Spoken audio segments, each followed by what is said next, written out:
The Gospel of John, chapter 21. After this, Jesus revealed himself again to his disciples by the Sea of Tiberias. He revealed himself in this way. Simon Peter, Thomas, called the twin, Nathanael from Cana of Galilee, Zebedee's sons, and 2 others of his disciples were together. "I'm going fishing," Simon Peter said to them. "We're coming with you," they told him. They went out and got into the boat, but that night they caught nothing. When daybreak came, Jesus stood on the shore, but the disciples did not know it was Jesus. "Friends," Jesus called to them, "you don't have any fish, do you?" "No," they answered. "Cast the net on the right side of the boat," he told them, "and you'll find some." So they did, and they were unable to haul it in because of the large number of fish. The disciple, the one Jesus loved, said to Peter, "It is the Lord." When Simon Peter heard that it was the Lord, he tied his outer clothing around him, for he had taken it off, and plunged into the sea, since they were not far from land, about 100 yards away. The other disciples came in the boat, dragging the net full of fish. When they got out on the land, they saw a charcoal fire there, with fish lying on it and bread. "Bring some of the fish you've just caught," Jesus told them. So Simon Peter climbed up and hauled the net ashore, full of large fish, 153 of them.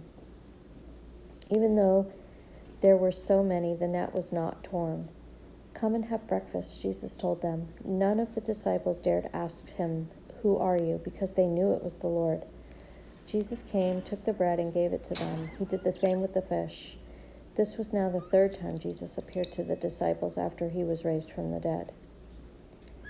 When they had eaten breakfast, Jesus asked Simon Peter, "Simon, son of John, do you love me more than these?" "Yes, Lord," he said to him. "You know that I love you." "Feed my lambs," he told him. A second time he asked him, "Simon, son of John, do you love me?" "Yes, Lord," he said to him. "You know that I love you." "Shepherd my sheep," he told him. He asked him the 3rd time, "Simon, son of John, do you love me?" Peter was grieved that he asked him the 3rd time. "Do you love me?" he said. "Lord, you know everything. You know that I love you." "Feed my sheep," Jesus said. "Truly I tell you, when you were younger, you would tie your belt and walk wherever you wanted. But when you grow old, you will stretch out your hands, and someone else will tie you and carry you where you don't want to go." He said this to indicate by what kind of death Peter would glorify God. After saying this, he told him, "Follow me." So Peter turned around and saw the disciple Jesus loved following them, the one who had leaned back against Jesus at the supper, and asked, "Lord, who is the one that's going to betray you?" When Peter saw him, he said to Jesus, "Lord, what about him?" "If I want him to remain until I come," Jesus answered, "what is that to you? As for you, follow me." So this rumor spread to the brothers and sisters that this disciple would not die. Yet Jesus did not tell him that he would not die. "But if I want him to remain until I come, what is that to you?"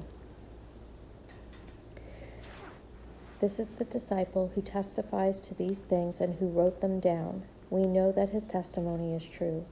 And there are also many other things that Jesus did, which, if every one of them were written down, I suppose not even the world itself could contain the books that would be written.